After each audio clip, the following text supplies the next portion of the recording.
Hello, my dear friends. How are you doing? Hope you are having an amazing day and not having to deal with drama. Ready for new stories I have for you today? Let's go to the first one. And don't forget to listen to the end of the story, guys, to hear my insights. Enjoy the stories, and don't forget to like and subscribe. And of course, don't forget to leave a comment.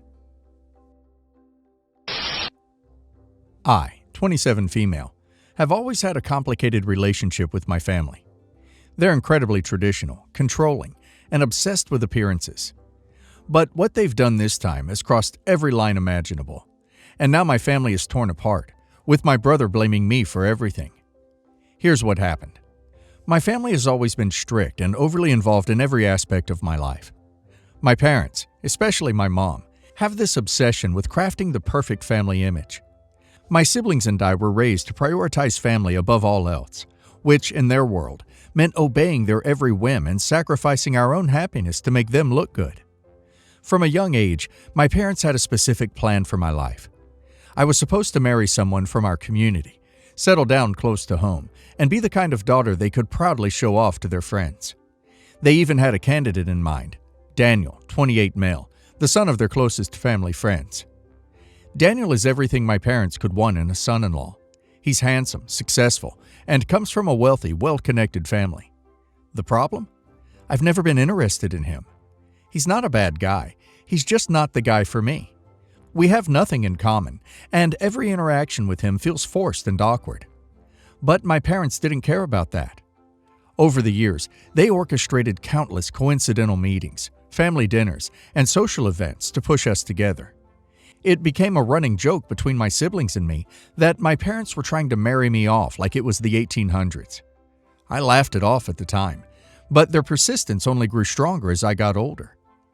By the time I finished high school, I knew I had to get out. My parents wanted me to stay local for university, but I had other plans. Without telling them, I applied to several universities abroad and was thrilled when I got accepted to my dream school. When I broke the news to my family, all hell broke loose.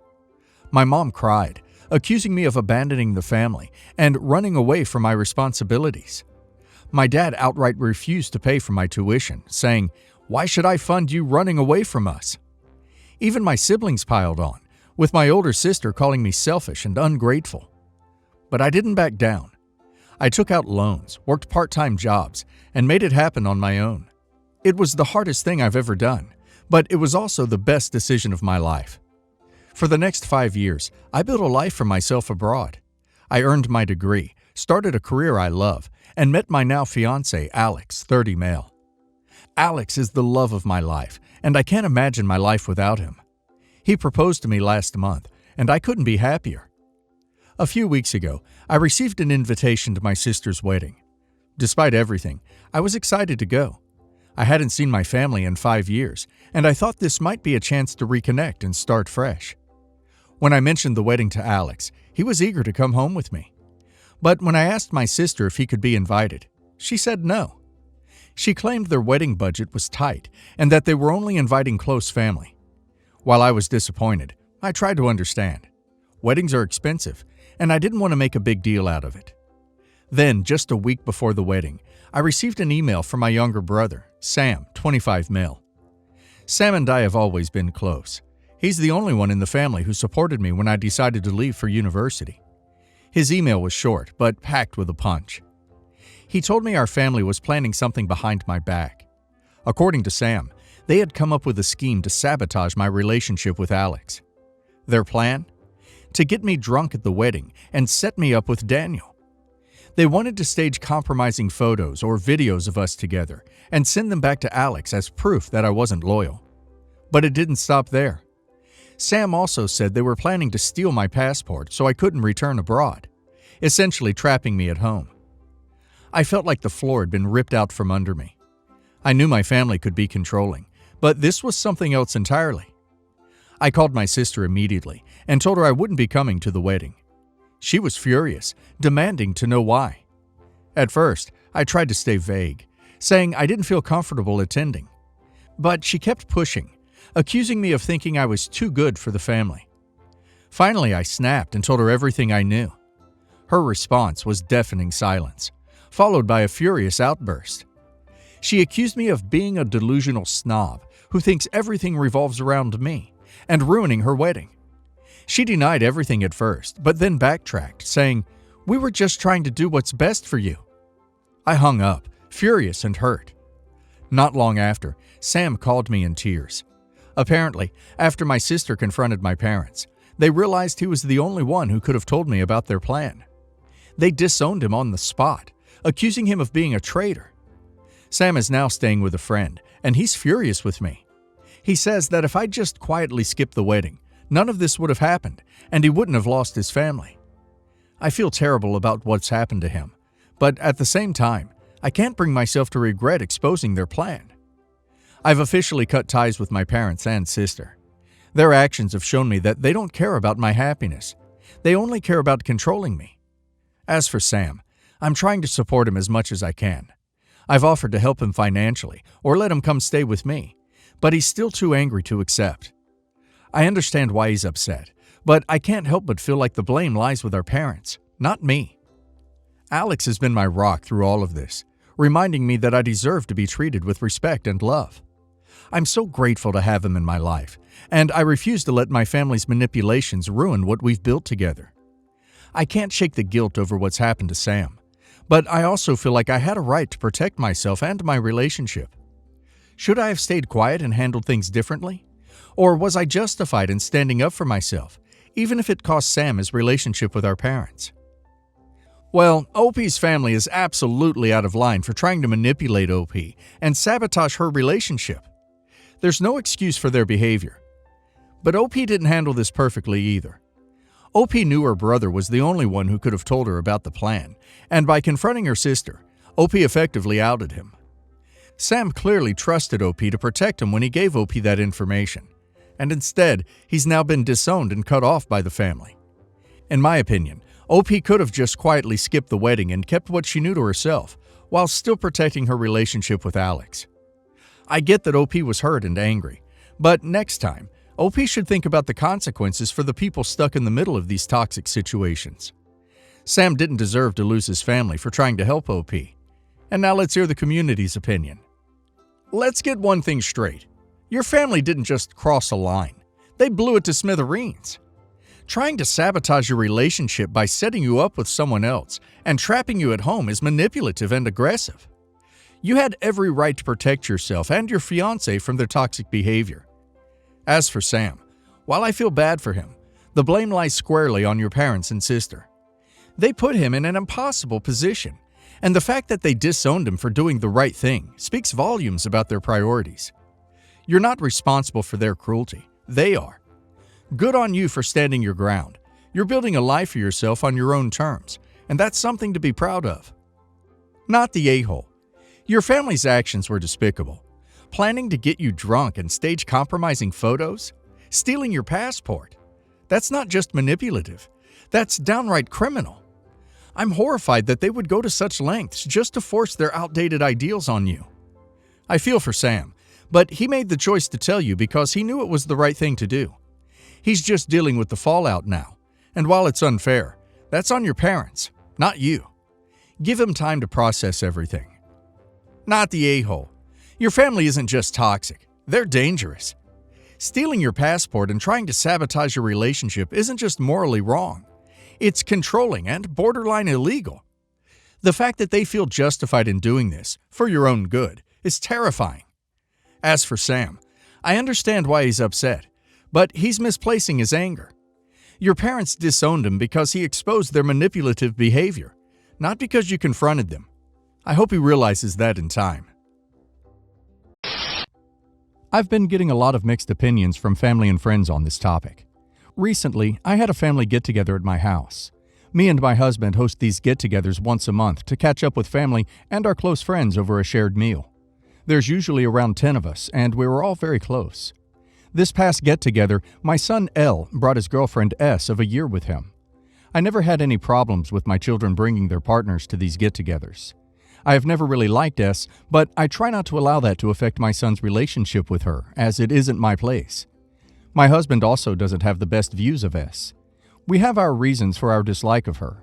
S is often rude and casually says rude things about other family members. She doesn't clean up after herself and moves furniture in my house while she's here. I wouldn't mind that as much, but my sister-in-law is blind, so this causes some problems. She makes remarks about my daughter's struggle with fertility, which has been causing my daughter a lot of emotional pain, along with just being a jerk to my daughter in general. She also mistreats Elle, often yelling at him, belittling, and gaslighting him. She scolds him like he's a child over things like him not doing enough chores at their apartment. She is unemployed and lives at his apartment while he works long hours. Overall, not a pleasant person. I have often tried to explain to my son that the way she treats him is unacceptable and that they should honestly break up. A few weeks ago, S kicked my son out of his own apartment over an argument. He said he was through with her, and I thought that was the last of it. This past get-together, S was there with Elle. I didn't press or ask questions as it wasn't my business. After the main course, while everyone was relaxing and chatting at the dinner table, S and Elle stood up saying they had news. S had recently found out she was pregnant. Everyone congratulated the two, while my stomach sank. I could tell something was off with Elle as well. He had always wanted kids, but he didn't look excited.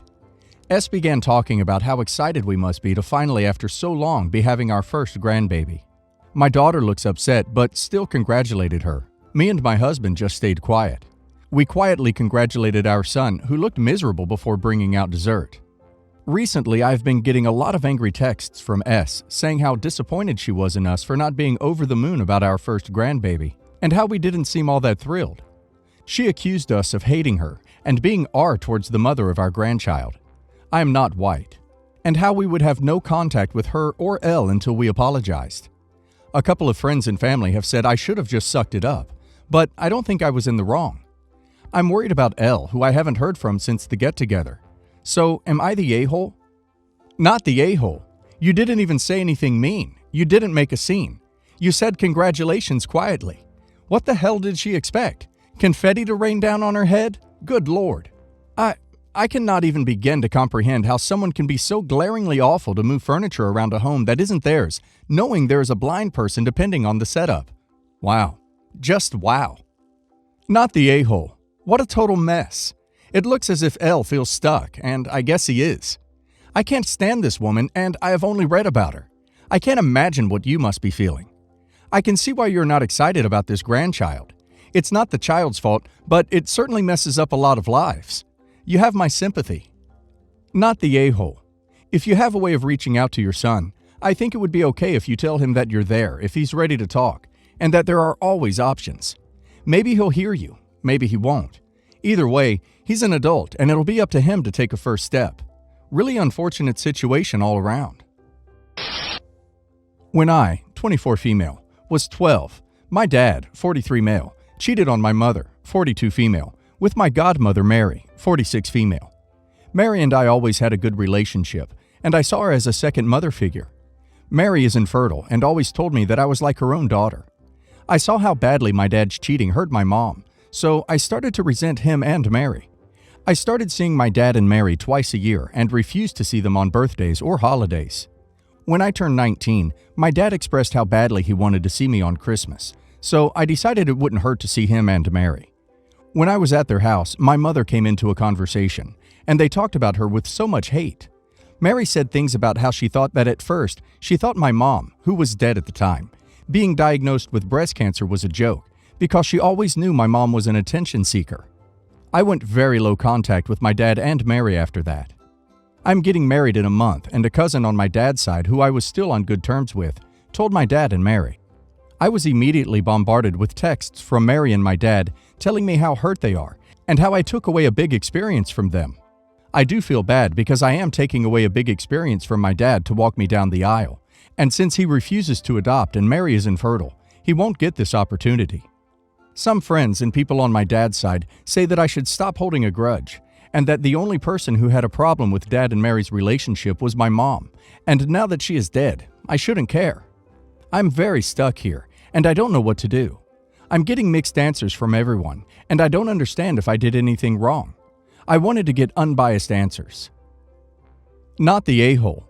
Your dad and Mary betrayed your mother in the most painful way possible, talked crap about her after she was dead, and had the audacity to come at you for taking away a big experience for them. Duck that. I'd straight up tell them that you don't want anyone at your wedding who couldn't even keep their own vows, and that you don't want anyone in your life who trash-talked your dead mother. As far as you're concerned, they're as dead to you as your mother is. I'd also tell anyone who tries to convince you otherwise that you have no problem cutting them off too if they don't shut up. Not the a-hole. This is your wedding. It's about you and your future spouse, no one else. Both your dad and Mary were incredibly cruel in speaking about your late mother that way. What an awful, unnecessary thing to do. They are not entitled to your time, presence, or generosity. No one who could ruin the day for you should have a place at your wedding. Not the a-hole. Stand your ground. That woman crossed a major line when she spoke that way about your deceased mother. To steal a woman's husband, then say foul things about her to her daughter is vile. She doesn't deserve to have any part of your life, and neither does your father for his part. Don't let these people guilt you. They felt no guilt for what they did, and that was drastically worse than excluding someone from a wedding. So I, 19 female, have a friend, Jessie, 20 female, who was 7 months pregnant with her first baby. It's a boy. 2 weeks ago, I got a puppy, Milo, male, 5 months.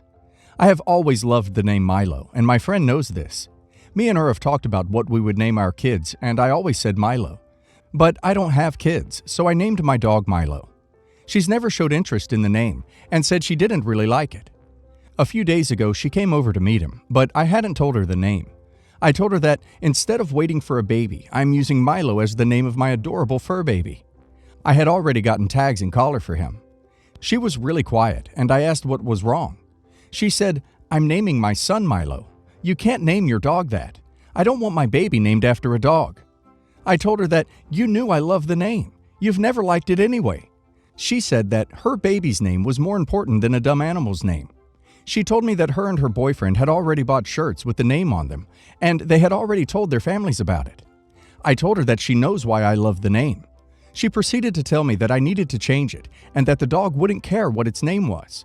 The thing is, I have a connection with this name. I wasn't sure if I was going to name my dog Milo, but when I met him, I knew that was his name. My older brother's name was Milo, and he was my best friend. He died when I was 10 and he was 21. Me and him always said that we would name our babies after each other.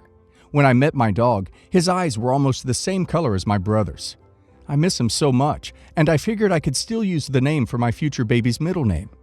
I was a bit sad considering she knew my brother and knew why I loved the name. I told her that I would prefer if she didn't use the name, but it's her baby, she can do whatever. I hate causing drama. At this point, she's yelling at me to change it, and that she didn't care it was my brother's name. She wanted it, and I wasn't backing down. She ended up calling her boyfriend to come get her, and left. Last night, I got a call from her mom that she was really upset about not being able to use the name.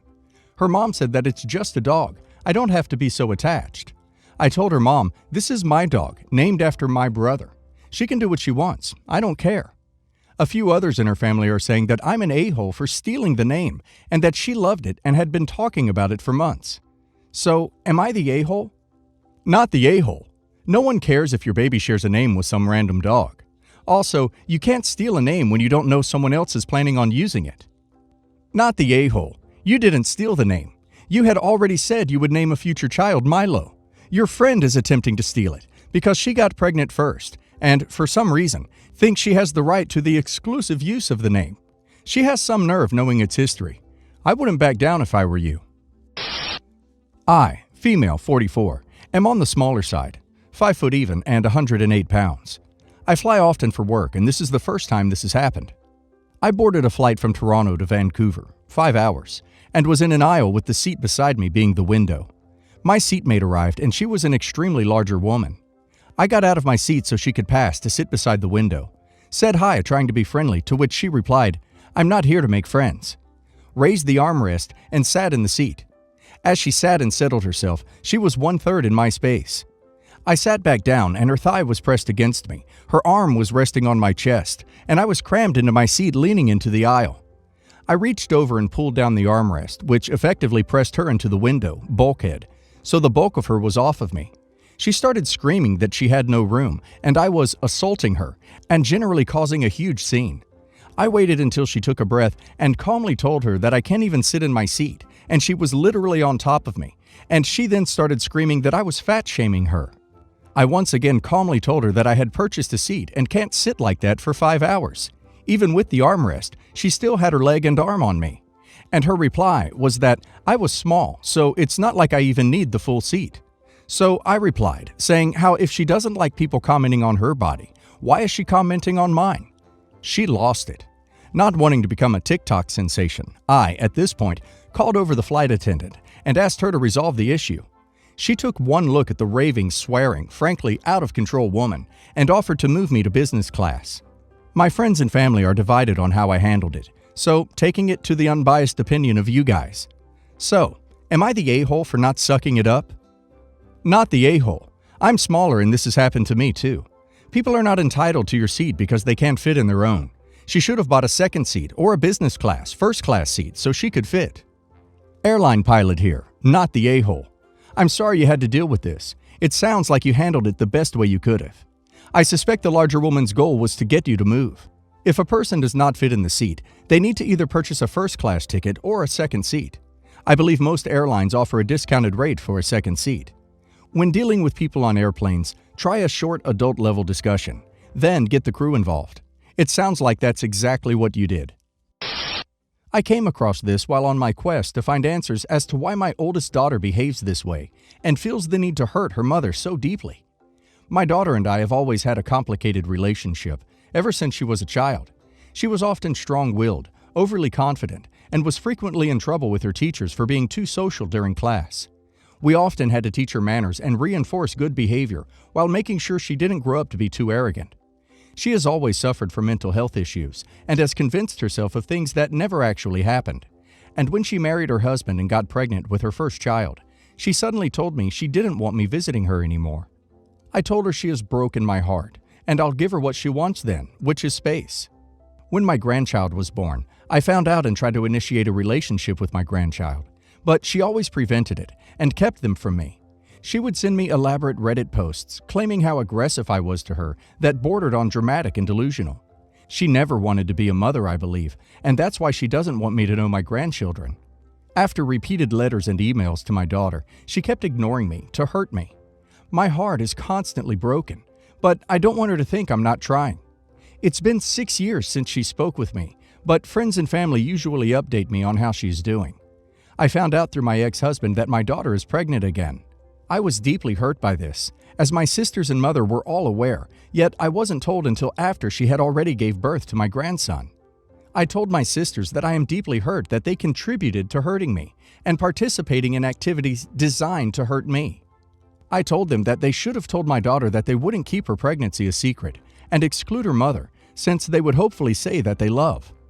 One of my sisters told me I was some hurtful names and blocked me, while my other sister just ignored me. I told them both that I need to have boundaries then and not let people in my life who do things to hurt me.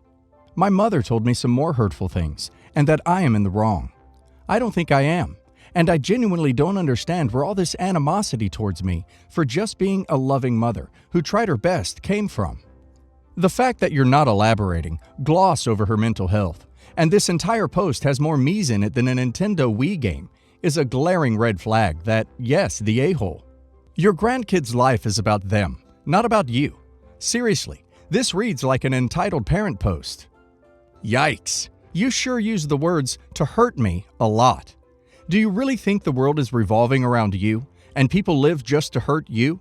From what I see from your post, you were a toxic mom, and your daughter is trying to get away from you to protect herself, not to hurt you. The fact that you continue to think that she is doing this on purpose just so she can hurt you is totally delusional. Yes, the a-hole. None of this is about you. No one has to reveal secrets to you. They don't owe you anything. They clearly want you out of their lives. Why do you keep harassing them?